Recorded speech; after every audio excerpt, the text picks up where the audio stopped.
যিনি পাথরের ভিতরের কীড়াকে বাঁচিয়ে রাখতে পারেন, উনি কোনো রাস্তা বের করতে পারেন। সেই যিনি কোন ফায়াকুনের মালিক, এক উনি এই বিপদকে সরাতে পারবেন। দেরিতেই শোনেন আল্লাহ নিজের প্রিয় বান্দাদের। আর দেরি কেন করেন? যেন তিনি খুব যত্ন করে, খুব ভালোবাসা নিয়ে, খুব মনোযোগ সহকারে তার প্রিয়দের সব কথা শুনতে পারেন। আর ততক্ষণ তিনি তার বান্দার অপেক্ষা করার জন্য একটা পুরস্কার রাখেন, যে যখন তিনি এই অপেক্ষার পরে তোমাকে পুরস্কার দেয়, তো তখন তুমি এতটা খুশি হয়ে যাও যে কষ্ট কখনো ছিল সেটা তোমার কখনো মনেই থাকবে না। তাহলে তুমি তাকে রাতের এই প্রহরে উঠে দুঃখ শোনাতে থাকো, বিশ্বাসের সাথে দোয়া করার জন্য হাত তুলতে থাকো। কথা যদি খুঁজে না পাও তাহলে অশ্রু ফেলতে থাকো, আর তাকে বলতে থাকো যে এখনো অপেক্ষায় আছো তার কোণের, এখনো মজিজার পথ চেয়ে আছো। আল্লাহ তাআলা আপনাকে পরীক্ষা করেন, এমনকি এতটা যে আপনি ভেঙে পড়েন, যে আল্লাহ ছাড়া আর কোনো রাস্তা দেখা যায় না। তারপর আল্লাহ তাআলার উপরে বিশ্বাস রেখে তুমি আল্লাহর সামনে হাজির হও, কেঁদে কেঁদে তোমার প্রয়োজন চাও। আল্লাহ তাআলা তোমার জরুরি প্রয়োজনগুলোকে পূরণ করেন। শুধু কখনো হতাশ হও না, আল্লাহর রাস্তা ছেড়ো না। মনে রেখো, যে আল্লাহর রাস্তায় অটল থাকে তারাই সফলতা পায়। একদিন দেখে নিও, তুমি নিজেই হেসে বলবে যে আল্লাহ আমার দোয়া এমনভাবে কবুল করেছে যে আমি কখনো চিন্তাও করিনি। তুমি বলবে যে আল্লাহ অলৌকিকতা করে দিয়েছেন, যেটার আমি কখনো কল্পনাও করিনি।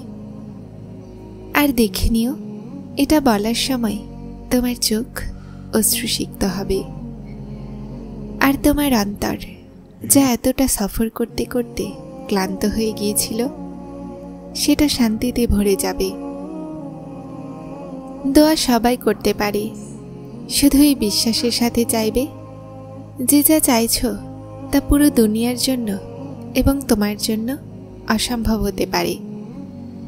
কিন্তু যার কাছে চাচ্ছ তিনি আলা কুল্লি শাইইন কাদির, যিনি এই পুরো আসমান এবং জমিনকে চালাচ্ছেন, যিনি রাত এবং দিনকে বদলাচ্ছেন, যিনি আজ পর্যন্ত তোমাকে সমস্ত বিপদাপদ থেকে বাঁচিয়ে এসেছেন।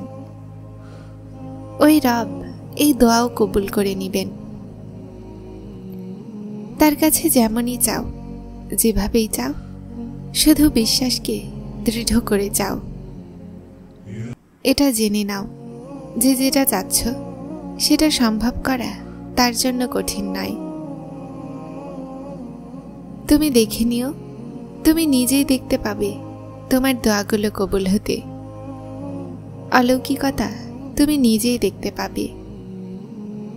এটা মনে রাখো, যখন বান্দা খুব চিন্তিত হয়ে যায় তখন তাকে সান্ত্বনা দেওয়া হয়েছে যে কষ্টের সাথে রয়েছে স্বস্তি।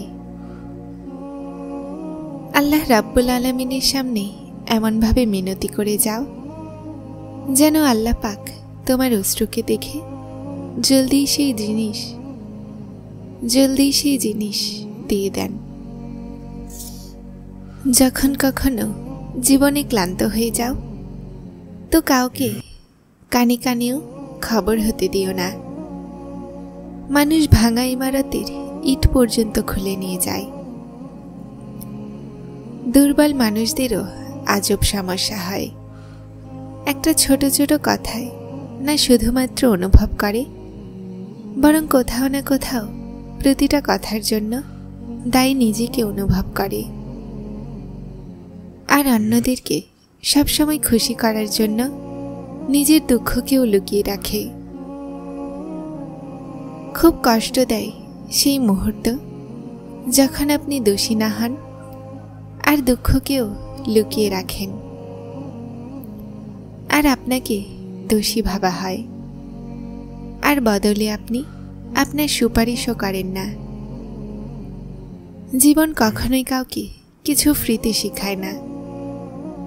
যখন কেউ বলে না যে আমি জীবন থেকে এটা শিখেছি, আমাকে জীবন এটা শিখিয়েছে, তাহলে বিশ্বাস করুন জীবন ওই ব্যক্তির থেকে ওই শেখানো জিনিসগুলোর অনেক বড় মূল্য উসুল করে নিয়েছে। জীবনে আমরা ওই মাকামেও এসে যাই যে কেউ কিছু ভুলও বলছে তো আমরা বলি আপনার কথা সঠিক। আমাদের কষ্টই আমাদেরকে আনে আল্লাহর দিকে, আর তারপর এই কষ্টের পরে আল্লাহ দরজা খোলেন মজেদার। কে বলে যে সময় চলে যাওয়ার সাথে সাথে সব জখম সেরে যায়? না, এমন হয় না। বরং চলে যাওয়ার সময় আপনার নিরুপায় অবস্থাকে এমন পর্যায় পর্যন্ত নিয়ে যায় যেখানে আপনাকে আপনার অনুভূতিকে মৃত্যুর ঘুমে ঘুম পাড়াতে হয়। জখম থেকে বের হওয়া রক্ত চোখ থেকে লুকিয়ে রাখতে হয়। শুধুমাত্র একটা পাথরই তো হতে হয়। কখনো কখনো মানুষ ভেতর থেকে শেষ হতে লাগে, আর মানুষের মনে হয় যে সে বদলাচ্ছে। জীবনের সবচেয়ে কঠিন কাজ অতীতের অন্ধকার কবর থেকে বের হয়ে জীবনের দিকে আসা, যেখানে অনেক সময় এই মানুষেরা ব্যর্থ হয়ে যায়। আমি কোথাও পড়েছিলাম, মানুষ সেখানে জিদ করে যেখানে তার মর্যাদা থাকে, যে তার কথা রদ হবে না। সত্যিই বাস্তব, যখন সম্মান ভেঙে যায় না তো জিদের জায়গা নীরবতা নিয়ে নেয়, আর তারপর মানুষ নীরবভাবে প্রতিটা জিদ থেকে নিজেকে গুটিয়ে নেয়। মানুষ হাজারো মিনতি করার পরও রাজি হয় না, আর আমার রব এক সিজদাতেই রাজি হয়ে যায়।